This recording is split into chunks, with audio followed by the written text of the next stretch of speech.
আসসালামু আলাইকুম প্রিয় এইচএসসি ব্যাচের শিক্ষার্থীরা। আজকের ক্লাসে আমরা ভেক্টর ক্যালকুলাস থেকে দুইটা ম্যাথ শিখবো। একটা হচ্ছে সলিনয়েডাল অথবা সংরক্ষণশীল কিনা। তো ভাই, এই জাতীয় ম্যাথ করতে হইলে তোমাকে কি করতে হবে? ফার্স্টে এটার বেসিক জানতে হবে। যদি তোমার বেসিক জানা থাকে তাহলে এটা তোমার জন্য খুবই সহজ। আর যদি বেসিক জানা না থাকে তাহলে দয়া করে এই নাম্বারে একটু হোয়াটসঅ্যাপে নক দিও। আমি তোমাকে বেসিকটা একদম ক্লিয়ারলি শিখাই দিব। তো আমাদেরকে এখানে বলছে সলিনয়েডাল বের করতে হবে। তো সলিনয়েডাল বের করার জন্য কি করতে হয়? ডট গুণ করতে হয়, মানে ডাইভারজেন্স বের করতে হয়, বুঝছো? তো ফার্স্টে আমরা ডাইভারজেন্স করব। আর এই সংরক্ষণশীল অথবা ঘূর্ণনশীল কি না এই টাইপের কোশ্চেন আসলে তোমাকে যেটা করতে হবে সেটা হচ্ছে ক্রস গুণ করতে হবে। তো আমরা ফার্স্টে এর ডাইভারজেন্সটা নির্ণয় করে ফেলবো। তো ন্যাবলা অপারেটরের সঙ্গে আমরা এর কি করব? ডট গুণ করব। তো তুমি এখানে ফলো করো। ন্যাবলার যে মান হয় সেই মানটাকে আমি তিনটা কালারে লিখছি। আবার এখানে এর যে মানটা দিয়েছে সেই মানটা লিখছি। তো ডট গুণের নিয়ম কি ভাই? ডট গুণের নিয়ম হচ্ছে আই ক্যাপের সঙ্গে আই ক্যাপ লিখবো। দেখো, এই কালারটা আর এই কালারটা দুইটাই কিন্তু আই ক্যাপ, তাই না? তো আমরা ডেল বাই ডেল এক্স এর সঙ্গে কোনটা লিখলাম? 6xy plus Z cube. মানে কথা হচ্ছে আমরা এখানে আই ক্যাপের সঙ্গে আই ক্যাপ এটা অ্যাড করে দিলাম। এরপর লাল কালারটা দেখো, এই যে এটাও জে ক্যাপ, এটাও জে ক্যাপ। তো আমরা জে ক্যাপের সঙ্গে জে ক্যাপেরটাকে লিখবো। ওকে। এবং ফাইনালি দেখো সবুজ কালারটা ফলো করো, যেটা ডেল জেড। তো জেড মানে হচ্ছে কে ক্যাপ। তো এখানে যে কে ক্যাপ আছে আর এখানে যে কে ক্যাপ আছে, এই দুইটাকে আমি একত্রে লিখবো। তো ফার্স্টে তুমি এই তিনটা স্টেপ আশা করি বুঝে গেছো। সুন্দর করে তুমি আই ক্যাপের সঙ্গে আই ক্যাপ, জে ক্যাপের সঙ্গে জে ক্যাপ এবং কে এর সঙ্গে কে ক্যাপটারে লিখে নিবা। এখন ভাই তুমি নর্মালি অন্তরীকরণ করো। দেখো, আমরা যদি ডেল এক্স এর সাপেক্ষে যদি 6xy এর অন্তরীকরণ করি তাহলে কি হবে জানো? মানে এক্স ছাড়া বাকি সবাই ধ্রুবক। তো তুমি এখানে এক্স বাদে বাকি সবাই লিখবা। আর যেহেতু এটাও এক্স এটাও এক্স, তো এক্স এর সাপেক্ষে এক্স এর অন্তরীকরণ করলে 1 হয়। আর তোমরা জানো এখানে 1 লিখলেও হবে না লিখলেও হবে, তাই না? দেখো, এক্স এর সাপেক্ষে আমি যদি এক্স এর অন্তরীকরণ করি তাহলে অ্যান্সার হচ্ছে 1। তুমি যদি বি এর সাপেক্ষে বি এর অন্তরীকরণ করো তখনও অ্যান্সার হচ্ছে 1। মানে দুইটা সেম হইলে অ্যান্সার 1। আর 1 লিখলেও হয় না লিখলেও হয়, কারণ এখানে প্রয়োজন নাই।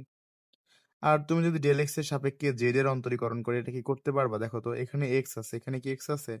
যেহেতু এখানে এক্স নাই তার মানে এটা সবটুকু ধ্রুবক। তো এক্স এর সাপেক্ষে যদি তুমি ধ্রুবকের অন্তরীকরণ করো তখন শূন্য হবে। তো ওইটা আমি আর লিখি নাই, অ্যাভয়েড করে দিলাম। এবার দেখো, ডেল ওয়াই এর সাপেক্ষে যদি আমরা এইটার অন্তরীকরণ করি, এটা কি পসিবল বলো তো ভাই? এখানে তো ওয়াই নাই, সুতরাং এটা করা যাবে না, মানে শূন্য। আবার যদি আমি ডেল ওয়াই এর সাপেক্ষে জেড এরটা করতে চাই, এখানে কি করা যাবে? এখানে করা যাবে না, কারণ এখানে তো আমার ওয়াই নাই। তো ওয়াই নাই জন্য এটা টোটালটা শূন্য, একবারে শূন্য লিখে দিছি। প্লাস এবার আসো, ডেল জেড এর সাপেক্ষে যদি এখানে আমি অন্তরীকরণ করি, তো জেড ছাড়া, যেহেতু এখানে জেড আছে, জেড ছাড়া বাকি সবাই ধ্রুবক। তো ধ্রুবকগুলো আমি আগে লিখছি। এবার তুমি জেড এর সাপেক্ষে যদি জেড স্কোয়ারের অন্তরীকরণ করো তাহলে কি হয়? পাওয়ার সামনে আসে, সূত্র শিখেছিলাম। আর জেড থেকে এক পাওয়ার কমে যাবে, তাহলে শুধু কত হবে? জেড হবে। তো আমাদের কিন্তু অন্তরীকরণ করা শেষ। এটা কিন্তু খুবই সহজ, ভুল করার কোনো প্রশ্নই আসে না এখানে। তো সব মিলে যেটা অ্যান্সার আসলো 6y প্লাস 6yz, 3×2=6। এখন দেখো, এ ভেক্টরের ডাইভারজেন্স যেহেতু শূন্য না, আমরা এখানে ডাইভারজেন্স নির্ণয় করছি, এটার মান তো শূন্য আসে নাই। যেহেতু শূন্য নয় সুতরাং এ ভেক্টরটি সলিনয়েডাল নয়। যদি শূন্য আসতো অ্যান্সার তাহলে বলতাম এটা সলিনয়েডাল, বুঝছো? কোশ্চেনে যদি বলে এটা সলিনয়েডাল কি না, মানে বের করতে বলে, তুমি কি করবা? সুন্দর করে এভাবে ডাইভারজেন্স বের করবা। যদি ডাইভারজেন্সের মান শূন্য আসে তাহলে সেটা সলিনয়েডাল হবে।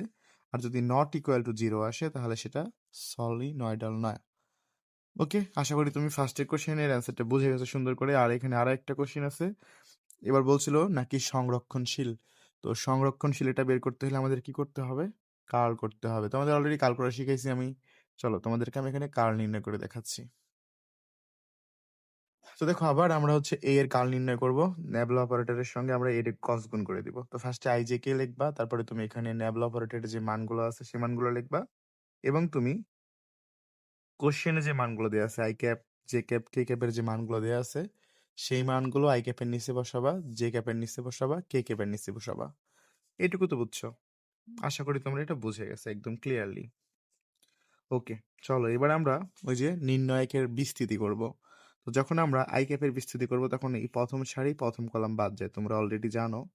তো এটা যদি বাদ যায় মানে এই সারি এই কলাম বাদ, তাহলে এই চারটা নিয়ে কাজ করতে হবে। তো ফার্স্টে আমরা এভাবে গুণ করবো, ঠিক আছে? ডেল ওয়াই এর সঙ্গে গুণ করব কোনটা? এটা।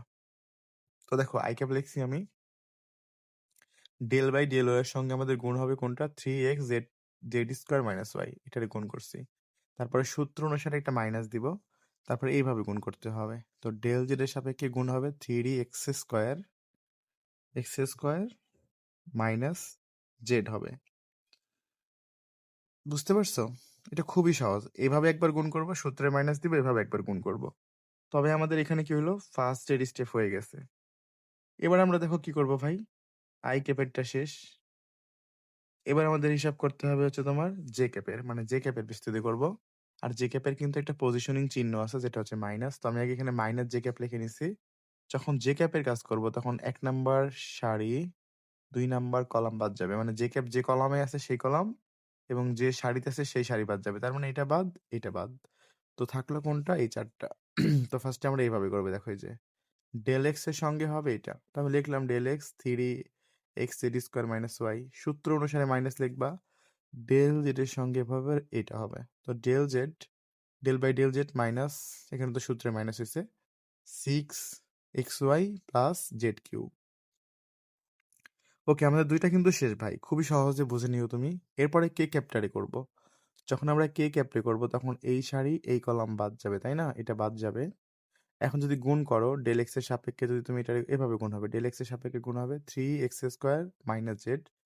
তো del X into 3x² minus Z, সূত্রের মাইনাস, ডেল ওয়াই এর সঙ্গে হবে এইটা, ডেল বাই ডেল ওয়াই এর সঙ্গে গুণ হবে 6xy প্লাস জেড কিউব।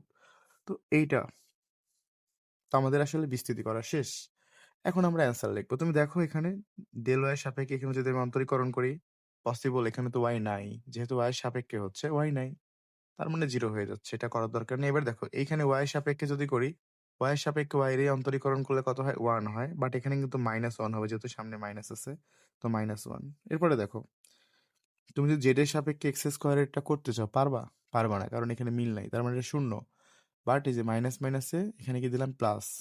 এইবার যদি তুমি জেড এর সাপেক্ষে জেড এর অন্তরীকরণ করো, দুইটা সেম হলে কত হয়? 1 হয়। তো আমার ফার্স্টের অন্তরীকরণ করা শেষ, একদম সহজ।